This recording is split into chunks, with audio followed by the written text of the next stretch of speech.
तो मूवी के स्टार्ट पे हमको पहले रोहन को दिखाया जाता है जो कि बेसिकली ब्लाइंड होता है, यानी वो देख नहीं सकता है। यहाँ पे वो बेसिकली अपने नेबर के बेटे के साथ जा रहा होता है और यहाँ पे उसे मिसेस मुखर्जी की कॉल आती है जो कि उसे एक प्रपोजल रिकमेंड करती हैं।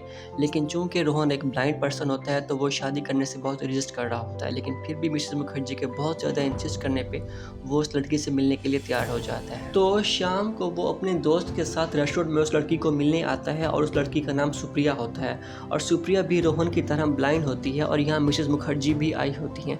और यहाँ जब दोनों को आइडिया होता है कि दोनों ही ब्लाइंड हैं तो कहीं ना कहीं सुप्रिया शादी करने से इनकार कर देती है, लेकिन रोहन को सुप्रिया कहीं ना कहीं पसंद आ जाती है और वो उसको अपनी बातों से इम्प्रेस कर लेता है। और फाइनली कुछ मुलाकातों के बाद उनकी शादी भी हो जाती है और शादी के बाद वो अपने लिए नया घर देखने जाते हैं और दोनों को अपना नया घर बहुत ही पसंद आता है और इस तरह दोनों हैप्पीली न्यू लाइफ स्टार्ट करने का डिसाइड करते हैं और बहुत खुश होते हैं। यहाँ दूसरी तरफ कुछ लड़के जिसमें एक का नाम अमित और दूसरे का नाम वसीम होता है, इनको बहुत तंग करते हैं और उनकी मैरिड लाइफ का मजाक उड़ाते हैं। नेक्स्ट डे जब रोहन और सुप्रिया कहीं से वापस आ रहे होते हैं तो यही लड़के अमित और वसीम उन दोनों को तंग करते हैं, उनको रास्ते में रोक लेते हैं। यहाँ पे बेसिकली रोहन और अमित के बीच कुछ कहासुनी भी होती है जिसके ऊपर रोहन अमित को थप्पड़ मार देता है। नेक्स्ट डे रोहन जब जॉब्स के लिए घर से निकलता है तो अमित और वसीम उसके घर में दाखिल हो जाते हैं और सुप्रिया को ज़बरदस्ती बंदी बनाकर उसका रेप कर लेते हैं। जिसके बाद रोहन जब रात को घर आता है तो सुप्रिया को इस हालत में देख के बहुत दंग रह जाता है। इसके बाद तो दोनों पुलिस को रिपोर्ट करते हैं।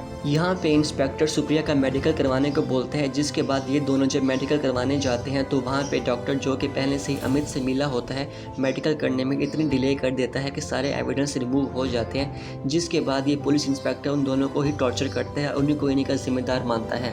इस सब को भूलने के बाद रोहन और सुप्रिया दोबारा से आगे मूव ऑन करने की कोशिश करते हैं और हैप्पी लाइफ स्टार्ट करते हैं कि अमित और वसीम दोबारा से सुप्रिया के घर आ जाते हैं और उसका अगेन रेप कर देते हैं। इस पॉइंट पे सुप्रिया भी अब समझ चुकी होती है कि वो किसी भी तरह इनका सामना नहीं कर सकती और ना ही वो इनको रोक सकती है, तो लिहाजा वो अपनी जान ले लेती है। रोहन जब वापस आके अपनी बीवी की लाश देखता है तो वो पूरी तरह से टूट चुका होता है और सब जानने के बाद रोहन को अब बस अपनी बीवी सुप्रिया की मौत का बदला लेना होता है और वो बस प्लानिंग में लग जाता है कि किसी भी तरह उन सब से बदला ले जिन्होंने उसकी और उसकी बीवी के साथ ये सब किया।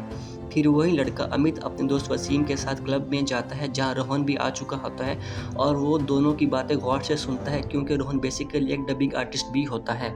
यहाँ वो अमित के भाई की आवाज़ में पुलिस इंस्पेक्टर को कॉल करता है और उसको अमित के दोस्त वसीम को उठाने को बोलता है, जिसके बाद वो इंस्पेक्टर ऐसा ही करता है और वसीम को जाके गिरफ्तार कर लेता है। और दूसरी तरफ रोहन अमित बन के वसीम के घर कॉल करता है और उसकी बहन से बदतमीजी करता है, जो कि उस लड़की का बाप ही सुन लेता है और अमित को मारने निकल पड़ता है। जिसके बाद वो अमित को बुरी तरह मारता है। इसके बाद रोहन फिर से अमित बन के वसीम की बहन को कॉल करता है और उसको मिलने के लिए बुलाता है और रोहन अमित को वसीम की बहन बन के कॉल करता है। इस तरह वो उसके बाप को भी फेक कॉल करके बुला लेता है। यहाँ लड़ाई झगड़े में अमित वसीम के बाप को मार देता है और रोहन दूर से खड़ा ये देख रहा होता है क्योंकि ये सब रोहन का ही प्लान था अमित को फंसाने का।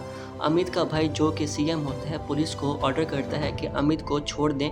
अगले सीन में वसीम रोहन को कन्फ्रंट करता है कि ये सब उसने क्यों किया और यहाँ रोहन मौके का फ़ायदा उठा के वसीम को ख़त्म कर देता है।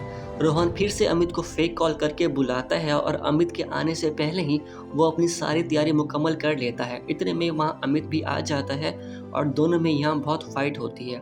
अमित रोहन पे भारी पड़ता है क्योंकि रोहन अंधा होता है और अमित आराम से उसको ओवरटेक कर जाता है, मगर रोहन भी हिम्मत नहीं हारता है और पूरी तरह से अमित का सामना करता है और फाइनली उसको पकड़ लेता है और बांध देता है।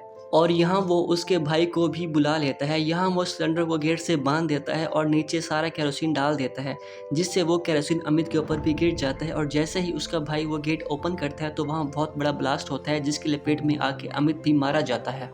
और इस तरह रोहन ने अपनी बीवी की मौत का बदला ले लिया होता है, जिसके बाद वो यहाँ से चला जाता है और मूवी की एंडिंग में हमको दिखाया जाता है कि वो अपनी बीवी को याद करके उदास हो रहा होता है। तो फ्रेंड्स, ये थी मूवी की एक्सप्लेनेशन। अगर आपको मूवी अच्छी लगी हो तो काइंडली वीडियो को लाइक कीजिएगा, सब्सक्राइब कीजिएगा और कमेंट भी कीजिएगा। Thank you.